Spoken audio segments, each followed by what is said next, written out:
Kunle, good morning, gentlemen. Morning, Shepherd. Good morning, Victor. Good morning, Lagos.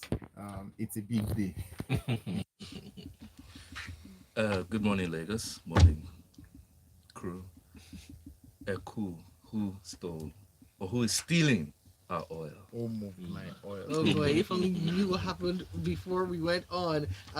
Just brace yourselves, people. It's going to be an interesting Freshly Pressed. Interesting, I tell And we you. want your thoughts, your comments, your opinions up on Twitter, up on WhatsApp, up on YouTube, where we are streaming live, youtube.com/smooth981FM Lagos. Leave your comments on the live stream. Hashtag Freshly Pressed 981 and tag us at Smooth981FM on Twitter. And of course, WhatsApp messages going into 0809 440 981. The first topic coming in, and we're going to be talking about oil for a little bit now. From the Punch newspaper, Buhari seeks Senate approval for fuel subsidy raised to 4 trillion naira. The Senate on Tuesday receiving a request from the president to approve adjustments to the 2022 fiscal framework. Now, the president also noted that the total budget deficit is projected to increase from 965.42 billion naira to 7.35 trillion naira, representing 3.99% of the GDP. Devo, I'm just gonna throw this one straight to you because I know that you need to see the notes. You have a lot to say about this. I'd love to get your take. Right. Well, we'll start with the numbers as always. One plus one is equal to two, right, children? Mm. But Plus, in and that, mathematics, maybe not. yeah, some say that one plus one is equal to 11, depending on which school you went to. But here, the president, uh, as Punch puts it, Major General Buhari, has approached the Senate for an adjustment in the fiscal plan for 2022. For those who don't know what the fiscal plan is otherwise known as the budget, okay? And basically, it is the roadmap of how a country intends to empower itself and implement its mandates, okay? So most times, it's actually an error when we're always discussing the Central Bank of Nigeria, the CBN governor, they're actually meant to address the monetary policy, but literally the fiscal policy rests with the finance ministry. They coordinate the implementation of the mandate of the people. But this administration really hasn't done much about that. However, the president has approached the Senate because for every spending, he needs an approval by the National Assembly to be able to access those funds. Now, here he's saying that um, uh, would I put it this way, that would be a need to make an adjustment on the fiscal framework based on three reasons. One, he said there's been crude oil spike, which has been occasioned by the Russian-Ukraine war, which has been sustained for some time now. I think it's roughly been above 100 for many weeks now. Two, he said there's been low volume of production coming from the massive theft taking place between the crude oil platforms and the terminals. And some people put a figure to that about 80% of Nigeria's crude is being stolen. So literally, we're not earning what we should earn and what we actually have. And then he also said that they've decided to elongate subsidy. So now you're hearing it from the president's mouth that there is a subsidy and that it's not going to be removed. As we all know, there was a big debate Anytime soon. about this, and they said they will as long as they're in government. Generally, um, and that has that he said that it significantly erodes government revenue. Literally, I mean, if we put the numbers here, as Edeboye said, after you remove the 80% that is stolen from the 20% that is left, 90% is used for debt service repayment. So it's from the balance of that that we now import. And on that basis, he then asked that the benchmark, which is in dollars, we peg our budget in dollars because that's where we get our most earnings from, that it be shifted from $62 per barrel to about 73, meaning government should earn more. And that production output should be reduced from 1.8 million barrels a day to about 1.6. And then that the subsidy provision, and just wait for it, just, I don't know, can I have some drums? The subsidy provision should move from 440 billion to 4 trillion. Hmm. Well, mathematicians, go to work. That's 100 times. Let me repeat: 440 billion to 4 trillion. 100 times more. And then he added about 100. Huh? 1,000%. Sorry, one. You see, my math is bad. 1,000. Forgive me, my people. Now, You make it even worse. he increased. Oh goodness, should we still talk?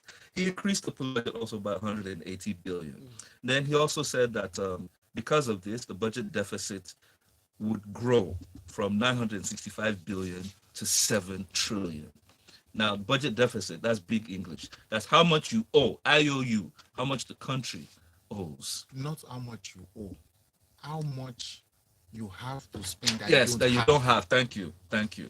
Now, he said this will be financed by new borrowings from the domestic market. So here we go again. We are borrowing more money. My one and only question is who has bewitched Nigeria? Wow. Who So- have closed our eyes to reality? Why have we failed to take hard decisions? They've always asking the Why pertinent have we question here. why have we failed to cut our coat according to our size? Not only are we bearing ourselves, but we're bearing the future. Now, of our Devon, you've children. asked many questions that the- well, we will still be seeking answers for a little while, Exactly. but even more questions coming in from the next topic, which comes in from this day newspaper. Yes, in the This Day newspapers here, as oil producers await decisive action against crude oil theft in Nigeria. In fact, it's becoming really interesting by the day. This particular story, for the past 3 weeks, a lot of people have been talking about it. Luckily, help us here. So coming up from where we've just stopped in this first story, we're gonna need to spend a lot of money. The only place where we think that the easiest way money will come to spend is where the problem is.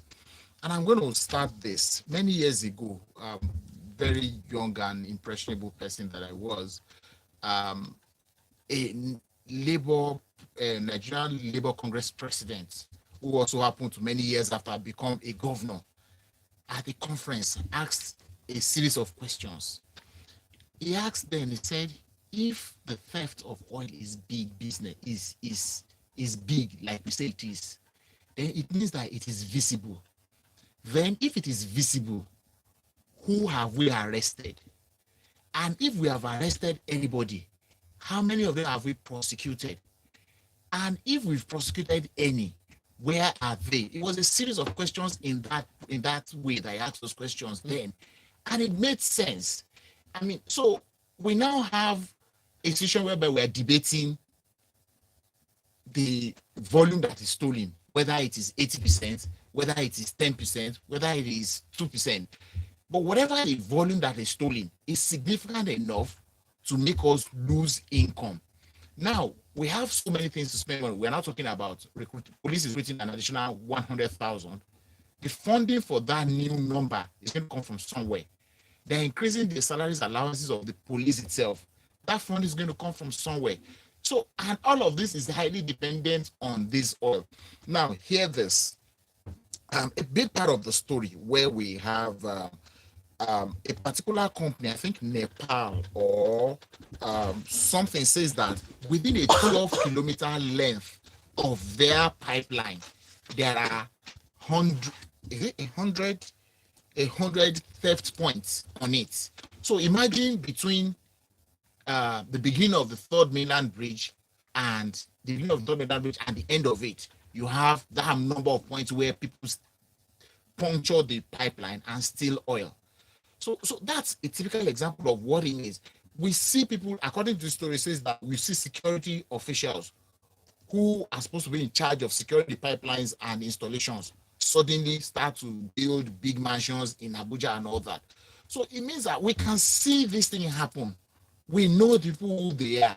So what are we doing about it? Must we catch every one of them? We sit down here, we talk about all those things, we criticize government. But then, what about us, the people? Don't we luckily, see these people do these things? I know that Don't we know them? at the pipelines, there are a lot of security agencies that are supposed to be stationed there, from the Nigerian army to the police, security and civil defense, about 16 of them. There's also been reports that some of them have been found complicit. In fact, some of these security personnel now own houses in Abuja, and we know houses are not cheap there. So it looks like there's a a bandwagon effect going Didn't on. we see the governor of Rivers State making a threat the other day about one, is it a DPO or the head of the civil defense in Rivers, requesting that it be transferred out of Rivers because of this? So we're saying that we know who the people doing these things are. Here we are in Lagos. In fact, this particular one, I had a personal story about this one. MT African Pride, when it was arrested and Yes. kept in Apapa Port there. 15,000 men. They arrested the Russian crew, you know. My office used to be in that building facing Apapa Port from Marina. So you see the ship every day you come to work. So you assume it's there every day. So you arrive one morning and you kept looking at the place where you know the ship ordinarily was. And you are telling yourself, something is missing, but you don't know what it is. Until 2 days after, when it was announced in news that the ship disappeared. Did somebody go there, put it in his pockets, and walk out of that place with it? So there's the government itself is complicit in all of this, because people in government benefit from the theft that is going on down there. And that is what we see. And that's why we have not captured, we have not arrested anybody. And then we will now go to Seme border. We will arrest people with 50-liter jerry can. And we'll put them on primetime TV and say that we are arresting smugglers and oil thieves, or whatever it is that we call them.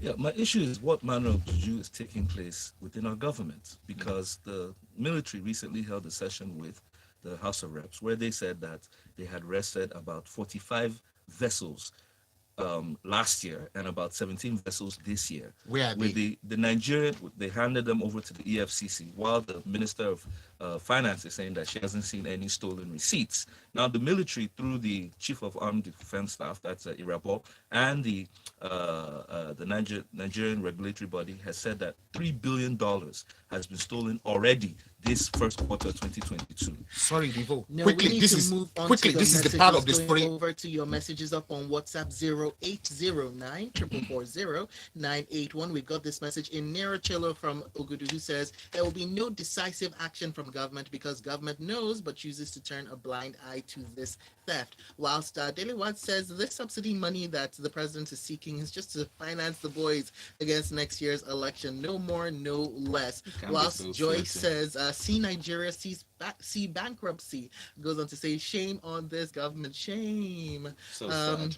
Whilst Victor Shehu sent a message. He says the actual fact in Tony Lumelu's tweet is that 80% of oil pumps from his oil well to the national pipeline is being stolen. This is just to clarify that the alleged 80% theft. Nigeria's production is set to be around 1.4 million barrels per day. Yinka Bolu says, catch a stolen vessel, shoot everyone on sight. no. Yinka, No, shoot everyone on No, site. no, because the government did do that in the Obasanjo era, where they were bombing some of them. But the Back in theft, 2001. yes, but the theft still the theft still continued. This Some simply years defies ago. the new methods I of think stealing. we have come a little bit further down the line. Yes. But yes, let's take a quick break right now and we'll be back for more. It's Freshly Pressed on Smooth Breakfast with Pepple and myself, Shopper Martins. Who's Pepper? Yeah. Pepple. Ah, So he's Pepple, yeah. Victor Victor Pepple. He's Pepple. Victor I prefer Pepple, Pepple. but he prefers Pepple people. okay. Are you from Rivers? Yeah. Oh, interesting. Where in Rivers? Bonnie. Bonnie, I know you're. I told your this guy hometown. that I should go home and go and He's work not in Nigerian. LA. Oh, Have you heard of his hometown? When I told him he should go and Have you heard work, of his hometown? Bonnie, It's not Nigerian. It he looks should like go back abroad. and go and work in LLNG. I'm serious. I'm not I joking. think that's true. Why are you? All he needs to do is a signature, Not a Nigerian. signature like this from He the head came of to his Nigeria to village, mock us. of his stamp. They have like 24/7. 24 hours. Yeah, In the I've past- heard of that. in the They have a past real 100 years. king who told NEPA, come and cut it. It's not Nepal. It's not Nepal that gives them light. Though. No, Next when generation. when Oh, and I when need to take LNG YouTube gave them messages. lights, So NEPA said we no, go pass it YouTube through the messages grid. when He we said, come come and in. cut it. Oh, And They have a utility okay. So company we'll now read that's the managing YouTube it. messages when we come in. very Water lovely and place. water and power. All right, we're The company is coming. my customer. We're coming back Yeah. in Bonnie Utility Company. 5, 4, 3, 2, 1. We don't talk all those. Welcome back. You're listening to Freshly Pressed 981 on Smooth 98.1 Lagos. My name is Victor Pepple. Chopin Martins here. We're heading over to Twitter. We see your messages on Twitter, but let's take YouTube right now. Joseph sends a message. He says, Devo, you ask all the right questions, but those concerned are only interested in the elections. It is election season, people. Let us spend, even if it means we borrow to do so. No be juju be that. And Joy also sends a message as well. She says, we're clearly incapable of governing ourselves. Buhari makes bad decisions and it affects me and my generation. Is this fair? Every region should govern itself. I support. Okay, that's your opinion. Thank you very much, Yes, Joy. yes, yes. People coming in with their opinions left, right, and center. Got this one in. Josephine Yu says from Silver Estate says, "Why is the president always quick to appeal to the Senate for more allocations, but demonstrates a deafened reaction Allocations of borrowing. to bandits, terrorism, and oil theft? Yet they come out to tell us about it. When we complain or report, absolutely nothing is ever done. And the messages keep coming in, but we've got more stories, so let's get to them. This day newspaper now, Buhari, Nigeria ready to acquire more territory without recourse to war. And let me just complete that. Without war, litigation or purchase is what he actually said, saying that efforts at expanding its maritime territory through the United Nations Convention on the Law of the Sea were fully on course. Luckily, Devo, rather, would you like to give us a little more insight into this? Well, generally, as a president, he is speaking on the fact that his nation is going to grow in capacity if they're able to achieve the full protocols involved with extending territory. I think currently, globally, every country is entitled to about, I think, 200 nautical miles outside your land to sea border, which is within your territory. Outside that, you have gone outside. You enter international waters. So he's saying that under the United Nations Convention on the Law and Sea, that if we complete the protocols, which a committee headed by the Attorney General Malami is working on, Nigeria will succeed in extending its territory. And why is this important? Because as you extend the territory, you improve Nigeria's potential to be able to garner more subsea solid minerals, okay, like crude, like gas, like fish, which prior to this time would have been open to international waters and discussion. So that's a good thing. But the question here is, what have we done with the ones that are within our own control? So you're asking for more, and I'm really wondering, will it also be stolen, or will it end up within the proper quarters so that the National Assembly can distribute for us to benefit from? Very well said. Now let's quickly jump to the Premium Times newspaper. There's this very interesting headline here. It says, again, Senate passes Peace Corps bill. Recall this bill was first passed in the 8th Senate in 2017, but the president declined assent to the piece of legislation in February 2018, citing security concerns as one of the reasons. In fact, he also mentioned paucity of funds. Quickly to mention that this bill is sponsored by Borno Senator Ali Ndume, who's the chairman, Senate Committee on Army. He's saying that we should, push for more creation of jobs. This will create jobs. Luckily, what do you think? Here we go again. Peace Corps. Honestly, if you ask me, I fail to understand what purpose is supposed to serve. We want to create jobs. Here we say that, for example, we just spoke about it now. Our police is undermanned. We have only 350,000 policemen for 200 million people. If we are 200 million, our military is overwhelmed already as it is, because they are everywhere in the nation, fighting or defending or looking for one problem or the other to solve. They need personnel in those places. And just creating something for the sake of it is not a solution to job creation. Or is not a job creation. It's not a panacea for job creation in itself.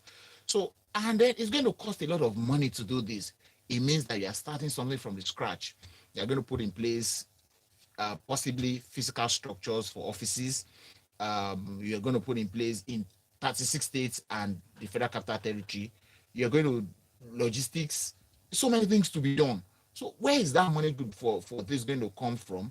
I think that based on that knowledge, even as the president himself already said when he rejected signing the bill the first time, I think that he should go ahead and reject it again this time based on the same reason. No money to do these things. Let us face where the real problems are. The biggest problem today in Nigeria is security. Do we need personnel? Yes, we do. Do we need to train people to be able to do it? Yes, we do. So why are we creating a new? There are too many uniforms in this country, as we say. Just like you just said, there are 16 security agencies securing oil and gas installation. Go to every state in this country. They have one form of uniform or the other. In this Lagos alone, we have like 3 or 4 other ones aside from the regular ones that we know that wear uniform that So you see rather them for than the first creating time. a new So agency, exactly, we should why employ why two. don't you just fill the spaces that we know, the All right. gaping holes we see in other places, fill them with these people and let us move on to something better. All right. We see your messages. Keep them coming through on Twitter, YouTube, as well as the WhatsApp platform. All right, let's see if we can take some of the WhatsApp messages now on 0809 444 This one in from Ike Peter, who says, with all that is currently happening, the vice president wants to continue with this government's master plan. He goes on to say, or is he not aware of the challenges ravaging the country? We have this one in from Jane, who Well, says, how do they plan to pay these new officers they're planning to recruit? the same questions everyone is asking. Uh, we also have a message from Tyre. Tyre sends a message. He's saying, won't the Peace Corps duplicate NSCDC? The same thing Mr. President said when he rejected it in 2018. All right, let's take a look at the next article up for discussion. It comes in from the Vanguard. NBET seals deal to boost grid supply by 40 megawatts. Now, we've heard this coming out in a statement by its head of corporate communications, Mrs. Henrietta Igomores, who says, saying the meeting is a precursor towards the finalization of its power purchase agreement with Mabon hydropower plant for 40 megawatts. It's the part of the series of actions that the bulk trader will undertake prior to closing out the PPA with Melbourne hydropower plants. Devote. Yes, so that people understand, MBET is the government agency that actually creates the economy within the power system. Okay, so they take from the Gencos, they monitor the transmission, and as it gets to the distributors, they collect at the end of the day, ensure that everybody gets his money. It's like a clearing house, so to speak, for the power sector. However, in this instance, they've said that they're signing a new PPA, that's a power purchase agreement with Mabon Hydro for about 40 megawatts. Now, what is significant in this story is that, first of all, they mentioned that Mabon Hydro is the only generating plant within the Northeast. As you know, the Northeastern Disco did have issues because of the insurgency. It's located in Gombe. And that because of this, it will also reduce the carbon footprint because it's a hydro plant. So they're not, in quote, burning so much that's going to be releasing a bad atmosphere. But my fear is that even though we've always known this, that even though that the Gencos, of which the Mabon has been producing. I mean, they've produced up to about 13,000 megawatts. They've not been able to evacuate this because of the transmission challenge. So it's a good thing to say that, yes, somebody has granted more power, but would we be able to get it to the end users, you and me, in the long run? At some point, we're going to have to, and I suggest the federal government to review the power sector reform. So maybe Gencos will have to start delivering power directly because literally we're in darkness. Okay. Because we actually heard from some stakeholders, Nigerian Institute of Power Engineers, who had called for this wholesale review of the Nigerian electricity supply industry, saying that the National Transmission Company (TCN) should be unbundled and phasing out of NBET itself. Yes. Yeah. So that you would have some kind of direct, because you know the Gencos have been screaming for a long time that they haven't been paid for all the power they've produced, and this is because of the function that MBET acts as a clearinghouse for all the power And even sharing when it was agreements. privatized, there are a lot of people who would say, "Oh, we know those who bought the same shares, They and didn't have the exactly." capacity. And so the government also have a stake. Yet we still have a shortfall in power supply. But let's move. Despite 1.3 trillion naira being spent in the past 2 years. Well, let's move on quickly. I wanted to touch on this story, perhaps in 1 minute, Lakule, because we're almost out of time. Reps call for proper birth and death registrations. You find out in the Guardian newspaper. The last time we had census in Nigeria was in 2006. We do not even know the accurate population. People say, oh, 200 million. Some say less. Some say 216. Now the House of Reps is saying, oh, we need proper sensitization. Let's know the number of, the proper birth registrations, death registrations as well. In addition to that, I think that the Population Commission should, I mean, do something really. Well, that this is a whole big issue to be discussed. But in 1 minute, let me just say that NPC has distanced itself from the people it's supposed to serve. I know previously there has been a lot of work done with the traditional midwives, for example, mosques, churches, and so on and so forth. There's so much work that's been done about this. Primary health centers where the people in the rural areas would ordinarily go to give birth to their children, where these registrations are supposed to happen. But guess what? Even in this Lagos, a personal experience, I had to come to their office in, where was it then? In one local government, 2 months after the child was born, to go and register. But because it was a personal commitment to go and do the registration, to make the registration of birth easy, it should be at the point of the birth. The hospitals, the PHCs, the traditional midwives, the churches, the mosque, not that after you had your child at home, then you'll be finding where to go and do the registration. Same thing for death, particularly cultural and religious reasons. For example, a Muslim dies in the morning, by 2 o'clock this afternoon is buried, and everybody moves on. So who does the registration of that death? And then all the stumbling blocks plays in the way of making all these things happen. So we need to engage the National Orientation Agency. The NPC need to be up and doing what it does, so that we can, even if we can't count those of us that are left, let us even know those ones who are joining us and those who are leaving, so that we can have an idea of the plus and minus. So basically that's just what we need to just do. All right, we have come to the end of the show. Do make sure to continue the conversation with our analysts and tag us in your tweets at Smooth981FM, at Devo Okorie, at Lakunle 70. Thank you.